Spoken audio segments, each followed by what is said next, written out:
rock young star, be fine and ting. But pause for a second and think I'm in control of things. Alright.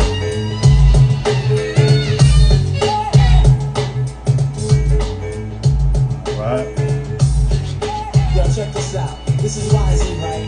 Two-tone Productions is in full and final effect. I wanna say peace to the ESD pod. To my brother young star, be fine. Be chill, come and sweet love. Ruin the greatest female rap artist that ever lived. Rebel. To the partners in rhyme, Cool Gino G, Reggie Reg, Greg Ice Hour. Or better yet, a grain of sand. Let me expand and get when I'm displaying and saying intelligent.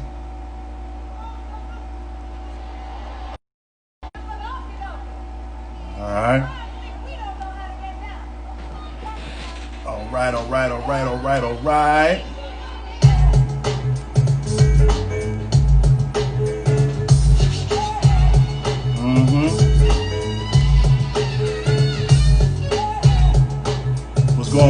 What's going on, people? How everybody doing out there? Pay attention, I'm about to go off. Z is not a show off, but if I have to blow off your head with a mag full of lead for words and said. Hope everybody is having a good week. I'm having a blessed week. You know? The time is perfect for me to go for mine. But y'all hear the music in the background. You hear the music in the background. Tone is my partner. You bit the hook.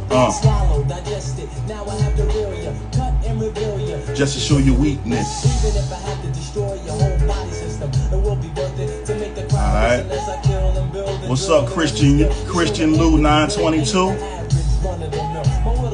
What's good? Just want to give people a chance to get in here. Word up. We got a special guest tonight. You hear the music in the background. YZ. Word up. We're going to chop it up and see what's good with the brother. Talk about the 90s, early days of rap. You know what I mean? Coming out of Trenton, New Jersey. You know what I mean? Was produced by the likes of Tony D. Also associated with groups like PRT, Poor Righteous Teachers. So, yeah. We doing it big tonight. Shout out to Ultramax 7 that just joined. Word. Power of a rifle. Who am my disciple? Just want to give people a chance to come on in, man. But yeah, man.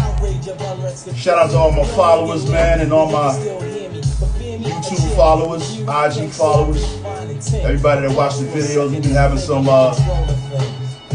guests lately, you know what I mean? You know, had Aguilar on here a couple weeks ago. Outstanding from the Boulevard Mossy. Last week. Tonight we got special guest YZ. So yeah, man. Everything is love. Shout out to my man Tylen. Yeah, I also apologize. We had to move the time ahead. You know what I mean? We supposed to go on at 9, but we had to switch and rearrange things. So, you know, we going live at 6 tonight, man. So, you know what I mean? I hope we ain't inconvenience y'all. I'm sorry for the inconvenience. But, you know,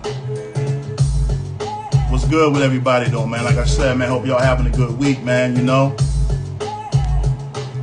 Word. Sad what's going over there in Nigeria, man. You know what I mean? That SARS situation, man. Word.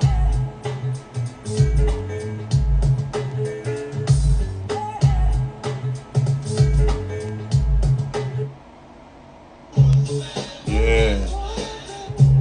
Another classic from this dude, man. This record right here, powerful record, man. This is back when hip-hop had a message, man. When hip-hop was really saying something, it's really speaking out for the people. Word. I got a plan, some sort of strategy. Hold my calls and get in touch with ESD. Word. NJ all day. Word up, Ultra Mac. Tell him I need him, tell him it's time to work. Tell him I'm home. Word. Thinking of my profits going out in the Shout out to Trenton, New Jersey, man. the brothers and sisters that don't know First and foremost. about the right way to go. Stop them from selling out. Hey, man, listen to these beats, man. A lot of cats was using these beats, man. A lot of cats was using these beats back in the day. Word. This was the man with the master plan right here, though. You know, with this election time, 30 years later, man, this record was 30 years ago, man. Do we still have a plan, y'all?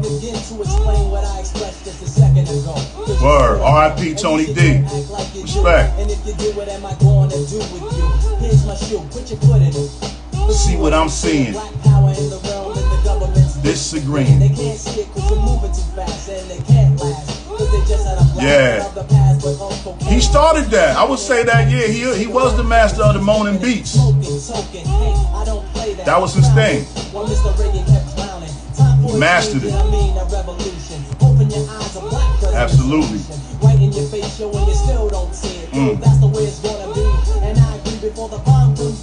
Shout out to T Nitty.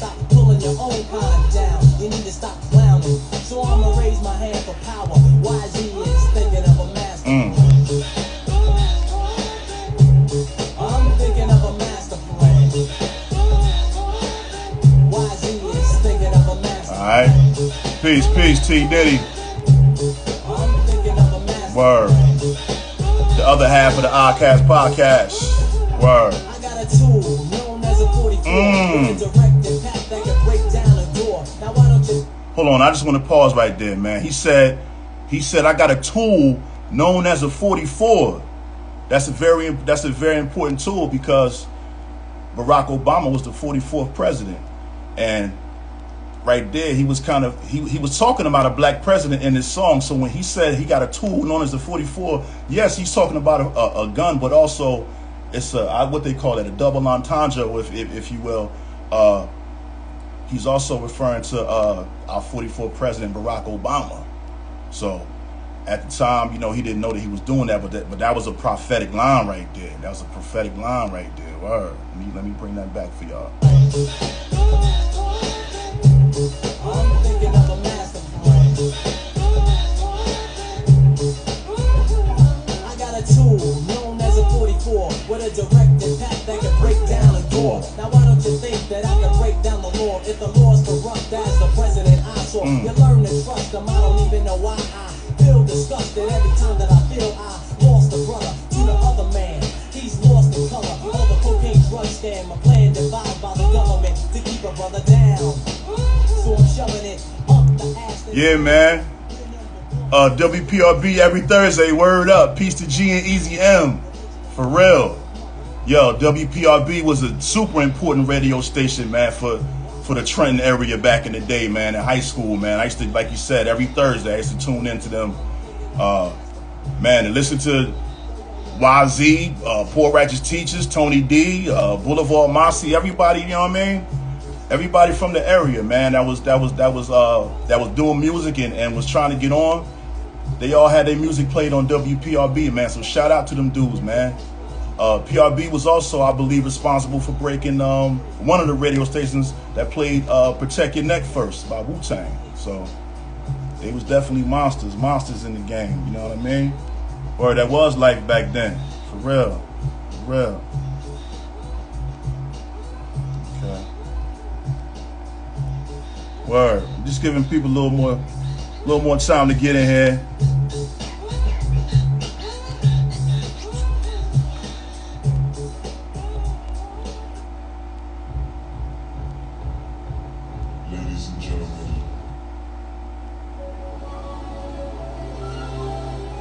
Joint right here. Freak this right here. Word. Definitely the tape era, man. I definitely got, I don't know where they are now, man, but I know I got mad tapes. Word. Yeah. YZ is in the house. ESD is in the house. Word. B-Fine is in the house. I want to give people a few more minutes to get in here, man, but We about to be in here with the one and only YZ. Y'all hear it, man. The tower with the power right here. I'm the A-N-T-H-O-N-Y-H-I-double-L. Caught my breath, so now I say, well, I got a little something. Excuse me, y'all. Get my sip on a little bit, man. That's all, man. But I'm excited for the night, man. Like I said, man. So my son, if you wanna compare me, then compare me to the number. One false move and your body is better than a corpse. I'm Let me see. 26 letter. Word, Eastside Division. I know that was his crew. We about to talk all about it in a second, man. Let me see here. Let me see what we got going on here. Let me see if I can bring in the brother.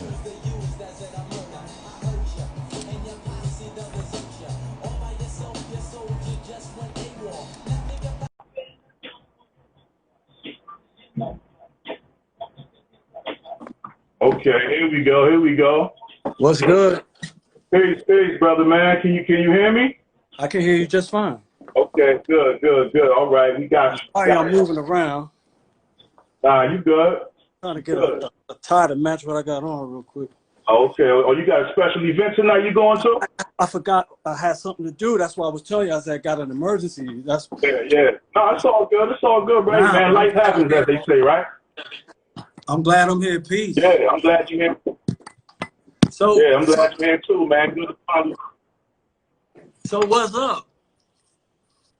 Chilling, baby. You know what I mean? Like I said, I wanted to have you on the show, man, you know, because I feel like, you know, the town I'm from, Trenton, man, you know, we got a lot of history in the early 90s, and I think that you were one of the forefathers, man, of that whole movement back in the day. So, like I said, I just wanted to bring you on, man, so you get a chance to, you know, talk to the people and, you know what I mean, let everybody know what's going on with you, man, you know what I mean? Out here just surviving, you know, COVID-19 and all that. Hey, and please forgive me for moving around, all right? I mean, just this is one time. Won't happen again. You good, Bresman, you good. But like I said, man, appreciate having you. You know, we had to move up the time, but like I said, man, I appreciate your time and everything, man. So, yo, man, funny story, man. I was sharing earlier, the first time I saw you perform was at the War Memorial Building in Trenton, man, back in the day, man. I remember that show. It was BDP, Juice Crew. That's right. And, well, anyway, I had no intention on being there, but I wound up going to, like, the best concert I ever seen in my life, man. But my uncle grabbed me up to grab my cousin up. He was going down there. Shout out to my cousin, Nikki. He went down there to grab her up because, you know, it was a lot of melee. It was a wild night, man. So we get to the front door, and he yells at the security guard, like, come on, let me in. I got to get my daughter. So we slid through, and as we walking in, the joint, I hear your joint, I am what I am. I am who I am. That's right. I am who I am. I'm sorry. No, it's all good. And I get to the stage, and I knew the song because I heard it on the radio, but I get to the stage, and boom, you know what I mean? I see you up there with YZ and G-Rock. That's right. G-Rock was with me. That's right. And Tink. Is G-Rock into DJ Tink? DJ Tink. That's right. So this is like 87, 88, am I not mistaken? Yeah, because I think I was either still in high school, about to graduate when that happened. Yeah. Okay. So at night, I remember D Nice and we pulled each other to the side and talked. That's what's up, man. So he reminded me of that when he came to visit me in my crib. He was just like, "Yo, you remember when such and such?" I was like, "Oh snap, you remember all that?" That was an ill night. Like I said, that was like one of the best concerts I ever been to in my life, man. I remember MC Shan had the one red Puma, one blue Puma. Yeah. I mean, like, I seen Boogie Down Productions, like I said, and of course I saw you, man. So that was like my first introduction. But if you can, like, talk about that record and what label that was on back then, man. We did I Am Who I Am. It was put out on this label called Rockin' Hard that was out of Trenton. And Robert, I can't remember Robert, I think it was Gibson, Robert Gibson, I believe, but I don't hold me to that. But Robert something, his brother, started this little label called Rockin' Hard. And they only had another act on that label that I know of, which was a group called Simply Def. And we were called Two Def at the time, which was YZG Rock and Tink. And it's funny, the guy from Simply Def, Ronnie, who was one of the DJs and producer, because there was two MCs in that group and two DJs. It was Ronnie, this dude named G, this white kid named G, and two MCs. And I forget the name of the song that they had out. But anyway, that was on that label, Rock and Hard Records out of Trenton, and then we put that out. It was their second release. Okay. That label's second release. So was that when you started? Was that Two Tone Productions or what? Look, that little label is what sparked an idea in my head. So mind you, at the time, we produced that record with Tony D. Right. Tony D made the music for that record. All right, rest in peace, Tony D. Yeah, and Tony D, if you remember, like he was real good at DJing and making music, but he wasn't really the business dude. Okay. So I remember going to Tony D's house and saying, "Yo, we should start a company," and we came up with the name Two Tone Productions, which was Anthony DePula and Anthony Hill. Right. I figured that. And then we started recording. We did Thinking of a Master Plan. Actually, we did In Control of Things. Okay. We did Thinking of a Master Plan, and we did one other joint, maybe In the Party or something. I can't even remember what it was. I remember you had a joint called I'm Bad too. I'm Bad. Well, see, I'm Bad was on the flip side of that. I Am Who I Am. Okay. So that came out on the Rock and Hard label. Okay. So the A side was I Am Who I Am, and if you flipped it over, it was I'm Bad. Yeah. And maybe like 7 months later, LL came out with I'm Bad and just took everything. Oh, really? So that came first? Because I was like, I was kind of hearing a little bit. Remember, you just said when we did that show, it was what, like 87? Right. Maybe 87. I was still in high school, and LL's album was called Radio, I think. Yeah. I'm Bad second. Yeah. Which came out in like maybe 89, 89, something like that. So we put out the first I'm Bad, then LL put out I'm Bad, then Michael Jackson put out I'm Bad. Everybody. But we weren't, it was just fun. Like everybody can be bad. Do you? All girls now are bad bees these days. Yeah. Can't tell them they ain't bad bees these days. Yeah. But you guys didn't feel that way when with that In Control of Things beat though. Now, In Control of Things, we put out ourselves. Okay, so this is what happened. Because you had said, hey, what was that out on your own? When that was the question you asked. Was that? And then what that label kind of sparked an idea in my head. So we started Two Tone Productions.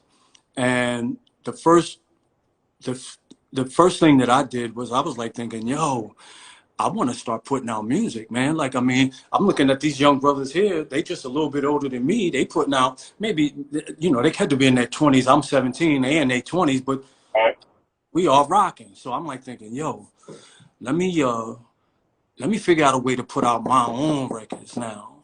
And so I started thinking about ways of doing it, and it just so happened that this dude named Timothy Baylor, who had just started this little label out of Trenton called Diversity, he was looking for a way to get his label jumping.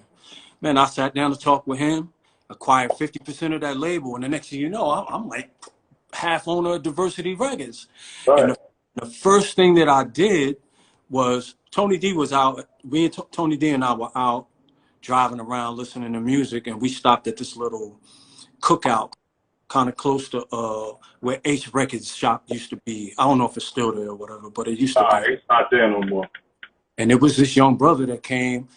I was rocking on the mic, and this young brother came and spit on the mic, had his pants inside out backwards. Word? Not turned around, but inside out. Yeah, with the pockets hanging like rabbit ears. Yeah, and totally destroyed the microphone. And I was just like, bruh, who are you?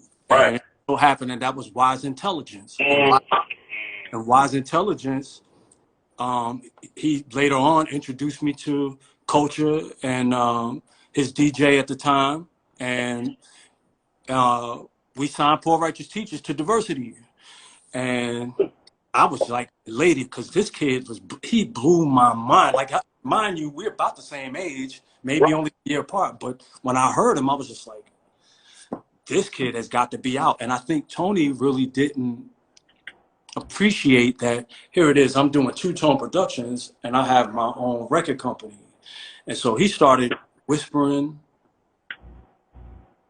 things to Wise and to Poor Righteous Teachers, things that had nothing to do with me. Like, I mean, I'm loving these kids for real, like loving these kids. I'm thinking, I'm literally thinking I want to stop making music because I didn't really get into music to put out records. That's not what I wanted to do. Really? I wanted to start a label and put cats out. Okay. And so what kind of upset me was he got in their ear. I don't know what he was talking about, but he got in their ear. Next thing you know, they asked him for a release. And this kid named IQ from Trenton signed. And I forget the name of it. I think it was called Northside Records. Northside Productions? Northside Productions, that's right. And Northside, and Timothy wanted to hold them. He literally wanted to hold them to their contract. Okay. But I remember his name being mentioned. Yeah. So I pulled Timmy to the side. I was just like, yo, bro, don't do it. I mean, I don't want that kind of name in the street, that we that kind of label. Let them go. And gave them a release, and then they put out Butt Naked Booty Bless and Time to Say Peace on Northside Records. Now, mind you, had we held out, that would have been our record. That would have been our record. But Tony just kept going. He kept going with because he figured, you know, he's thinking somewhere I'm not. Beef sells records. In his mind, I'm thinking Unity sells records. Myself, I'm thinking that's why I started Eastside Division. Eastside Division was going to be a bunch of dudes coming out just back to back.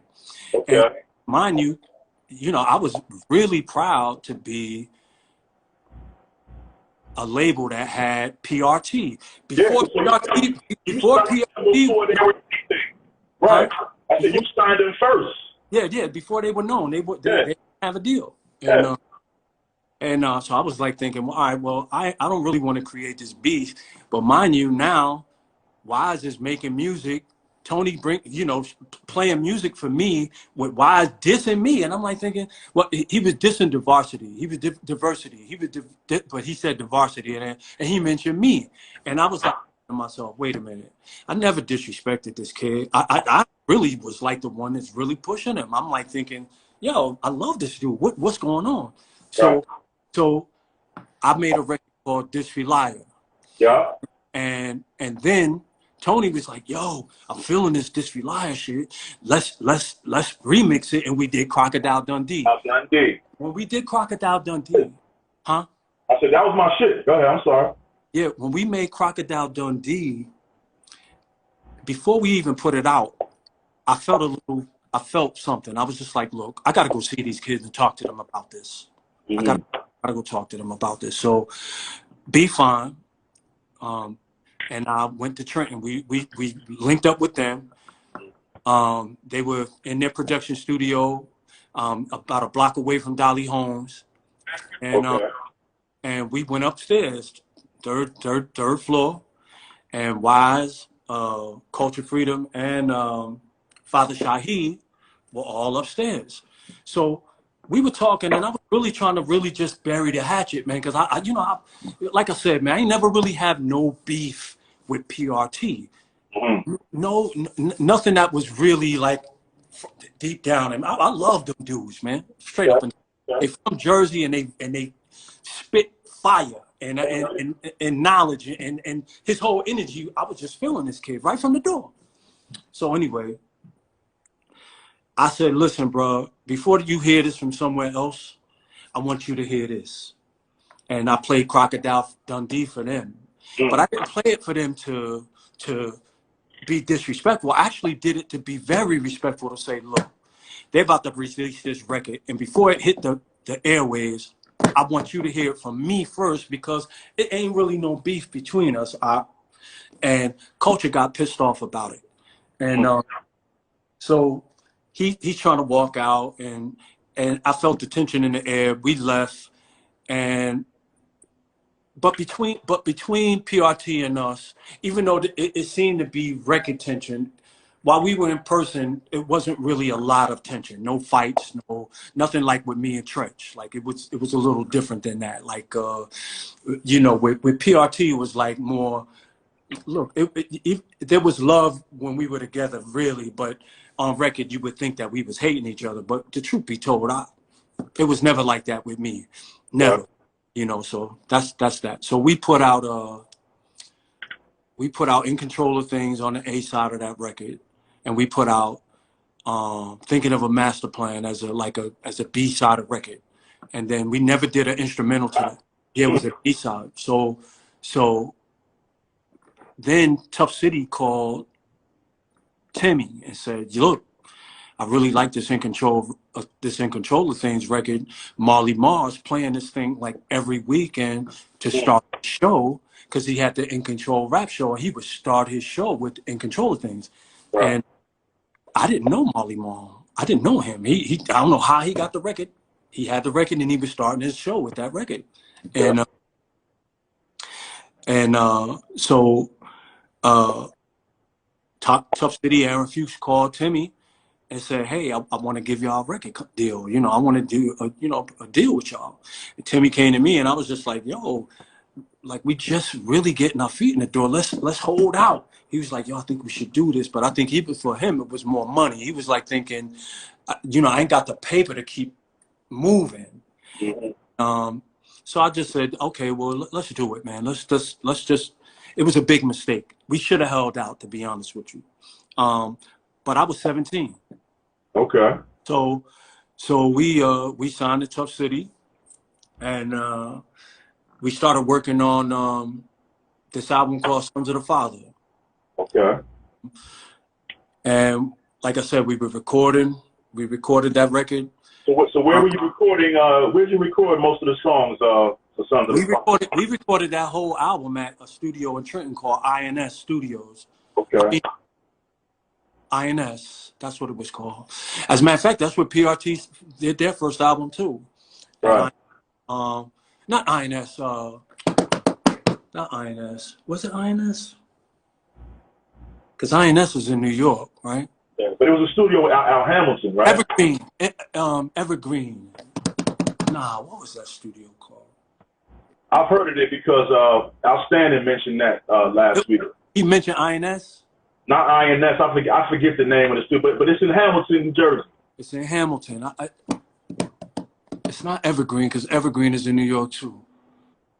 Some with an E. I can't remember the name.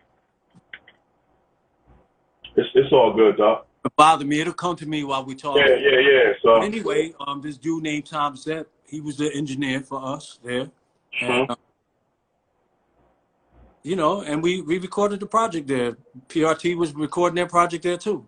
And like I said, Tony was kind of playing two ends between the middle. Mind you, we still Two-Tone Productions. And I started getting a little upset about it because I was like thinking, why would you do this? But then I realized what he was doing. I mean, he didn't like the fact that I, started a label. He never said anything, but I know he didn't like that. And then on top of which, mind you, Tony wasn't business. He was you knew Tony D, right? I mean, I knew of him. I didn't know him personally, but yeah, Tony is a DJ, and he was very much into the agitation of hip hop. Like, I mean, that was his thing. Like, agitate. And you guys had the record. You had the record. Get Off the Rhythm. Yeah, that's a prime example of it. All right, so now, mind you, after agitating all of this madness with PRT and me, he still came to me and said, "Bro, I'm making this record. It's an instrumental album. I think it was called like if the music make you move or something. I think that was the name of the album. And I want to do this record. dissing folks that's stealing my beats. And I was like thinking, well, you rap, Tony. Why don't you just make that record? He was like, he didn't ask. I don't know if maybe Wise turned him down or whatever. I don't know. But because we were still Two Tone Productions, and I felt like I was obligated to that, and I did it. I did it, and I wasn't really trying to. I was just mentioning who used the beats. If you did, I was like, if you listen to the record, I was like, I say who used it. If I used the term use, steal, bite, whatever we were saying at the time. Yeah. But I wasn't calling them out their name and calling them things and da da da da da da. And Tony, at the end of this record, Tony started cursing out Flavor Unit. Now, mind you, I know the dudes from Flavor Unit. I knew Shakim. I knew Apache. I knew Lakim Shabazz. We were on the same label. Right. We were on the same label. I had met Latifah, so when this all went down, it just wasn't a good look. So, mind you, Gang Starr is mentioned in this record, Big Daddy Kane is mentioned in this record, Lakim is mentioned in this record, and then Tony mentioned all of Flavor Unit, which had nothing to do with anything. I don't know why he did that. But yeah, man. That third verse, man. The third verse was brutal, man. Yeah, but instead of getting the brunt of the beef, I got the beef. They came to me. Yeah. So, Lakim never said anything to me. I mean, we actually met up after that, and it was never any bad blood between us. Shakim and I met up. There was never any bad blood. Apache and I met up. It was never any bad blood. I think Latifah took to it, and to get at me, she took to Wise and them and kind of shunned me. I remember that very clearly. And anyway, to make a long story short, Kane got upset. Premier got upset. Mr. When we were over at City, was it not City Gardens, but what's that spot over there on 14th? What is that over there? In Alphabet City in New York. I can't remember the name of the damn club now. Anyway, to make a long story short, we met up, talked about it, and Guru and I actually years later talked about it for like 3 hours and just kind of buried the hatchet. Premier kept the beef in mind. It was like, and there was a new fledgling coming up in Flavor Unit that's figured, since nobody else is getting at YZ, I'm gonna get at this dude. And that was Tretch from Naughty. Yeah. And, mind you, this kid didn't know me, but Flavor Unit was mentioned. He didn't mention Tony, he mentioned YZ, because I guess YZ was making a little bit of noise, I guess. At the time. And that's when all the beef happened. And I didn't even, to be honest with you, I never, and this is just the God's honest truth, no disrespect to Naughty, because I mean, they made great music. I just was never really into it. My sound is real, I'm real dark and dirty, like gritty. So I was just really not into the sound. So somebody came to me and said, yo, did you hear that Naughty diss you on the album? I was like, no. And I guess that. I don't know. I think it was called 1, 2, 3 or something like that. Yeah, I would have to look it up. Song on the album? Say it again? Is 1, 2, 3 the name of a song on the album? I think the first song, 3, 2, 1, or 1, something like that. But on that song, he said 1 to the 2 to the 3 and fuck the YZ. And somebody said,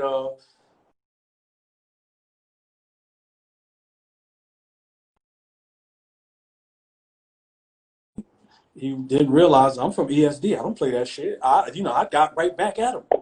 And when I did Holy One for my next project, I let that nigga have it and was waiting for the diss. He never dissed me again. Remember that? I mean, we had some beef, but we kept it in the street and left the record shit alone. Oh, so it got physical with you between the two of y'all? We got physical a couple times. Oh wow, man. Well, I'm sure that's all squash, man. By now, right? Are y'all?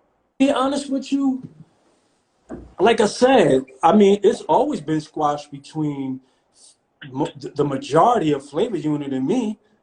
I Right. mean, actually, God bless the dead. That was my dude. Shakim, right now, if he walked in this door right now, it'd be love. Like right now, it'd be love. Ain't never been no beef between us. Matter of fact, on one occasion, we was at Jack the Rapper. I had just saw Tretch. We just had an altercation right in front of my office on Broadway. I talked to this dude. We supposedly squashed everything.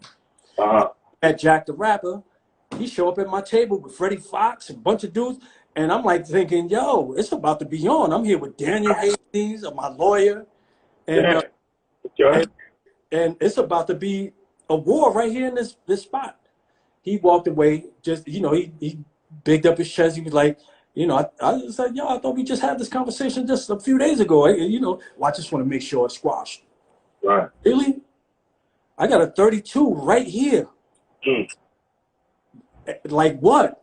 That thing on you. Anyway, they left. Thank God they didn't get into anything because Freddie would have killed somebody. And because I got so much respect for that dude. Like Freddie Fox is my Shout out to Bumpy I love Nuts. that dude. I always loved Freddie Fox, but I guess at the time he was rocking with Flavor Unit. I didn't know that. Mm. Thank God he was way on that side of the table because I wasn't trying to take blows from him. I bet, man. They don't call him Bumpy Knuckles for nothing, man. Look, I'm never scared of Freddie Fox, but I have respect for that dude. Yeah. Respect, just like I got respect for Just Ice. I got respect for BDP. Mm. Them big dudes don't be playing. Nah. Not at all. King's son. Big dude. Yeah. Hell yeah. Them dudes, and they know how to fight real well. I bet. Yeah, they real dudes, real OGs, man. Yeah, So, we OGs too. We fight too. I ain't nothing, you know. We could all scrap. Ain't nothing to it. But I don't want to fight Freddie Fox if I don't have to. right, I feel you. Over nothing. I feel you. Anyway. But at the end of the day, man, I really wish that the world could have got a YZ and a PRT record, man. At least, you know what I mean? A collab with y'all. We recorded a joint. Yeah? He did. I don't ever know what happened to it, but we recorded a joint together. Just one or a few? No, we just recorded one song. And believe it or not, maybe a year or two ago, Wise Intelligence, Hakeem Green, and myself talked about doing a project called Y, which is WHY, which I started putting beats for that. Yo, and I still want to do that project because if we don't sell one record, I know that record would be bananas. Oh, yeah. You talking about my man from Channel Live, right? That's right. Yeah. That's right. Hakeem totally with it. Wise, he said he was with it, but we just never really took the time to make it happen. Yeah. That would have been dope, man. Yeah. Nah, I still want to do it. So, you know, maybe at some point, Wise or somebody will hear this. I know Hakeem is ready whenever I get ready. And, but I would love for that to happen just for the aesthetic of it and just to show Jersey alone that there's love between PRT and ESD. That's what's up. That's what's up. So yeah, talk about ESD, man, because I know that was a crew that you represented, and I feel like there was it like a lot of like little subgroups within a bunch of groups in ESD posse. There was B Fine, there was B Chill, my brother Young Star, my brother Boo, and we was open for whatever. Like, you know, we were open for whatever because remind you, I'm like thinking like, yo, I want to put all my dudes out because they all. And wherever you saw me, you saw B Fine. I mean, he's on the cover of the record. He's on the back of the cover. He's on, you know, you hear his voice all over Sons of the Father. Yeah. And, you know, and to be quite frank with you, In Control of Things, he wrote the majority of that. Oh, yeah? I mean, we wrote it together, but he started it. We sat at my dinner table and wrote that record. Wow. Yeah, I know that was your right-hand man back in the day. Still my right hand man to this day. Okay, that's what's up. That's what's up, man. Word. So you guys had a budget and everything, man. You were shooting videos, Tower with the Power. Well, again, mind you, when we did this album, I told Aaron, look, if we come here, we're gonna change this label. Mind you, they weren't doing videos. Tough City wasn't really doing any videos. Mark the Live King was like their thing. Lakim was there, but I don't remember Lakim putting out any videos until we put out. Because then I think he did a video for Black is Back. I think around the time we did In Control of Things. All the things. Okay, I remember that video, man. When you was at the beach or somewhere. We shot it right there in Trenton. We shot it in the beach. We shot it at some club right over there in Trenton. BT's. Maybe BT's. Where's BT's? BT's Lounge. That's over there. What was that on Warren Street? I mean downtown. That is the spot. I think that is. Is that place still open? Nah. They shut. You down. know the history. You know the history better than me. Oh yeah, I mean, you know, I'm from here. You know, I still, you know. Nah, man. Yeah, but we shot that there, and we put it out, and you know, it did what it did. It was kind of comical to me. I look at it now, like, I mean, Yeah. You had the big muscle dude in there, man. I think that was was that LQ? Yeah, that was my man. Yeah, that was he was I think his name was LT, right? LT or LQ or LT? LT, something like that. Yeah. He was known though. He was known. Yeah, a bunch of them dudes, Duke, all of them dudes. I used to know all them cats, man. Yeah. And the thing is, you know, they always gave me love, man. Trenton always gave me love, and you know, I never really ever had any problems in Trenton until I got jumped. But I was living in New York at that time. Okay. Yeah. Well, so WPRB, man. Yeah. That was a radio station. I remember, man. I used to tune into that shit every Thursday night, man. And I would hear YZ, PRT, Tony D, everybody. Boulevard Mossy. Yeah, Boulevard Mossy. Almighty Enforce. Like, you know, all the cats. Katie Franks and He would all be up there rapping too. I mean, Tony D was up there. He would DJ up there. Was this dude named G, who's still very much a pretty well-known DJ. Does a lot of stuff with Wu-Tang Clan right now. And I actually hear from him every now and again. And so he still does his thing. Yeah, we used to go up there a little bit. Like, I can't say that we was up there every week, but we damn sure would go up there to at least vibrate with them and break bread, if you will. I mean, and rap and have a good time up there. PRB started a lot of us that was right there in that area. Yeah, yeah, a lot of folks started right there. And, you know, I have much respect for all the dudes that was coming out of Trenton, man. Northside Records, man, come on, big up, man. Them cats, like, I mean, you know, it was a bunch of record companies that was really trying to do their thing right out of Jersey. Right. Well, that's why I wanted this story to be told, man. I didn't mean to cut your wisdom, but that's why I wanted to have you on there, man, to tell it, man, because, like I said, I feel like my city, we got a rich history in music, man, and not a lot of people know about it, man.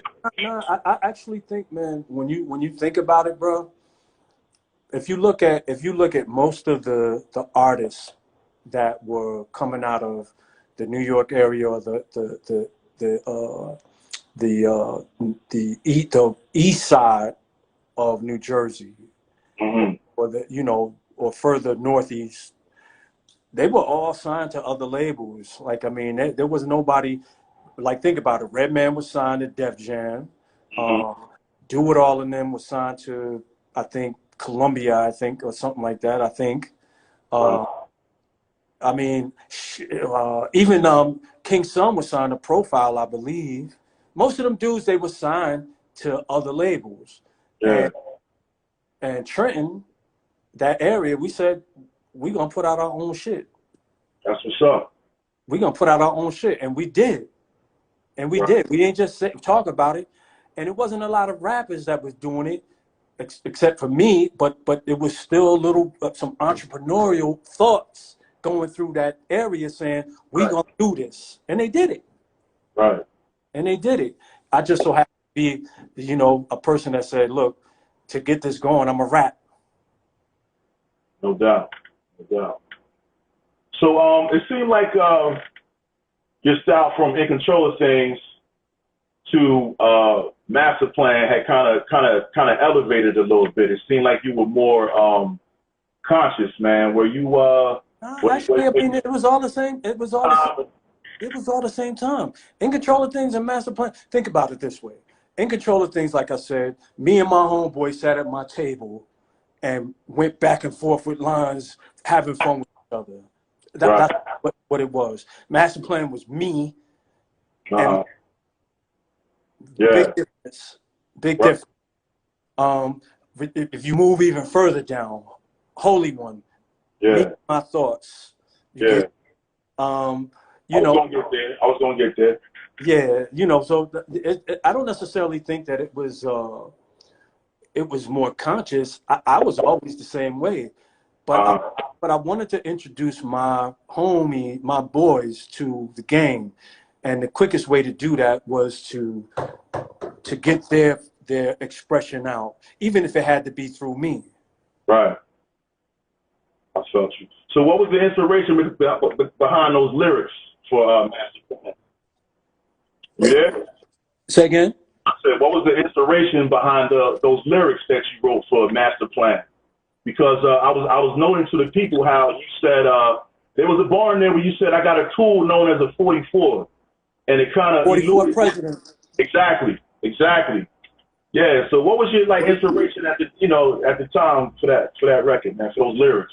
Because it was like a real powerful record, and at the time, I feel like you had a lot of guys that were kind of conscious, but you were, I don't know, you were just really straightforward with it, you know what I mean? But go ahead. It's funny. Back then, I still do it now, but back then, especially with guys like me and PRT, people would consider us to be very prophetic. Right. You know, I don't necessarily know. I used to throw that word around a little bit, and I think you need to really watch the words you put out, because if you put them out there, the universe has a way of putting it right back on you. Exactly. And so I think that's what happened there. You know, everybody wanted to be, or at least in my little circle, there was me, there was Wise Intelligence, and then if you even go a little bit further down, Lakim Shabazz, very, very conscious in his, in his wordplay. Right.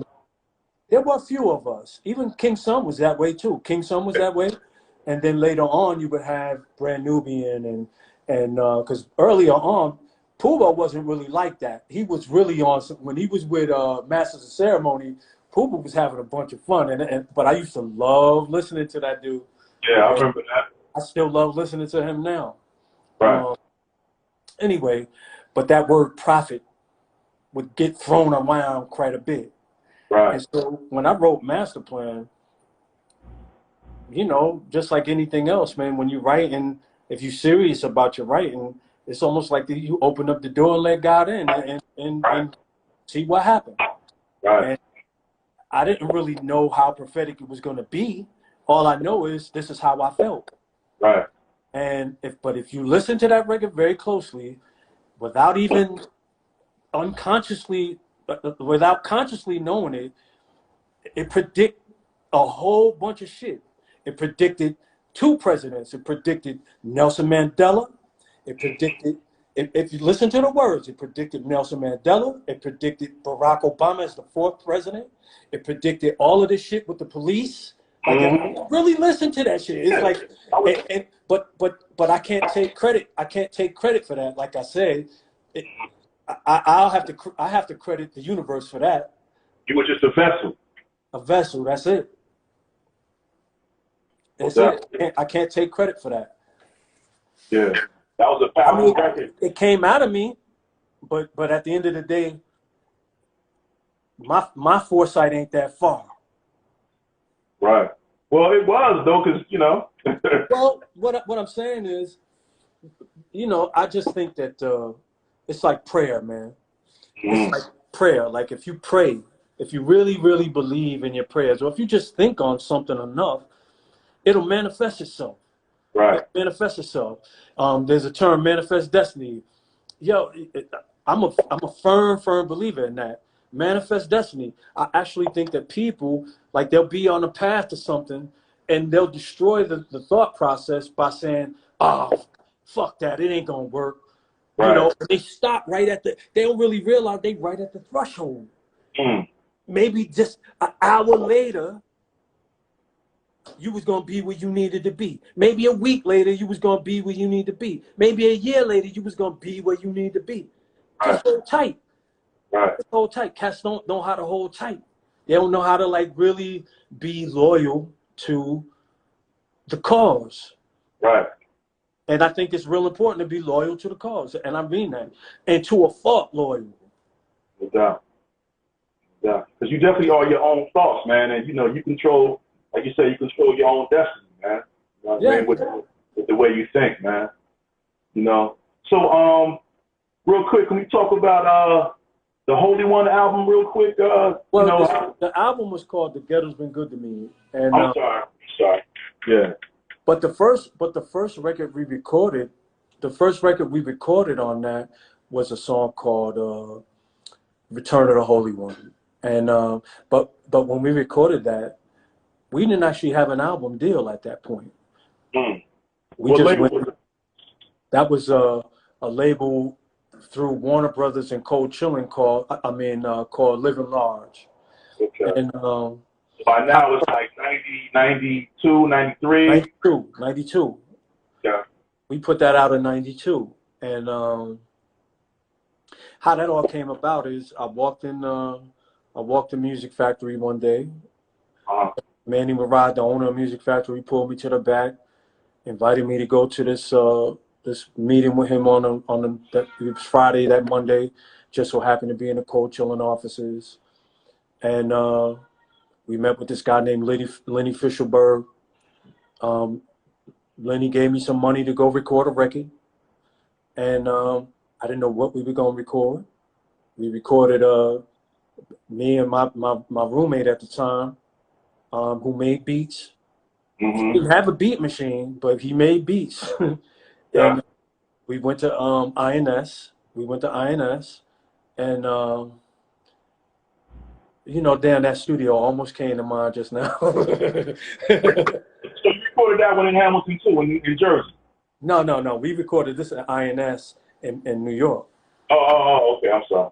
Downtown. It was below Canal Street. So anyway, we recorded at INS. MOP would record in there. I would see them coming back and forth too. And when we were recording that. So anyway,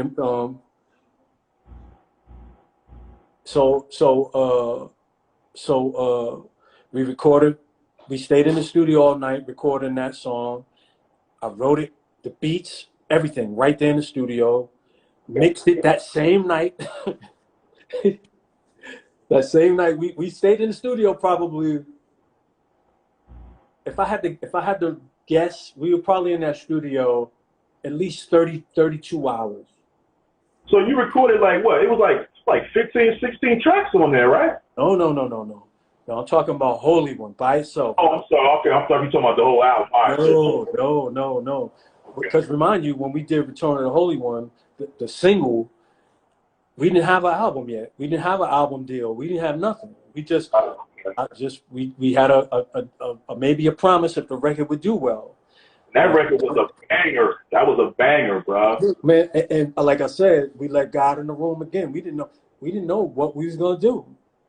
We went in, and 32 hours later, we had a mixed copy with all the mixes of Return of the Holy One. So that next, not that following day, but the day after, I went back to Lenny with the record.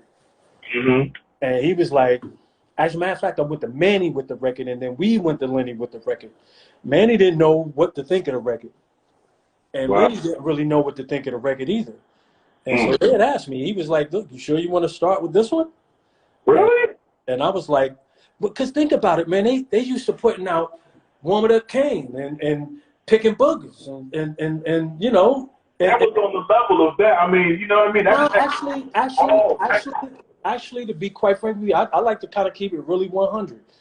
It didn't sound like anything on Cold Chillin' at all. As a matter of fact, when I think about it, for the times when Holy One came out, there was nothing that sounded like that to me. There was no artist that sounded. There was no flow like that. There was no beats like that. There was nothing. And if you can give me just one, I'll stand corrected. It was a unique record, man. Huh?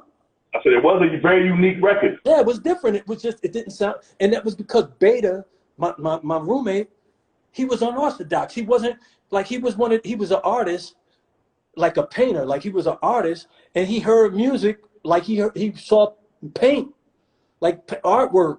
And that's, when you listen to that every time I heard him make a beat, I was just like, this nigga is sick. Like he makes sick, and that's what I wanted to do. I wanted to make sick ass music. I didn't want to make The Ghetto's Been Good to Me. I wanted to make sick ass sounding music. I didn't want, you know. Anyway, so we did that, and we got lucky. We did a video for it. BET took the record. The record was like #1 on BET for like 10 weeks, and so Lenny was like, "Give me more of that." Can I have more of that? And by this time, I had brought Pee Wee Kirkland in as my manager. Okay. And Pee Wee, he wasn't with Holy One. He was just like,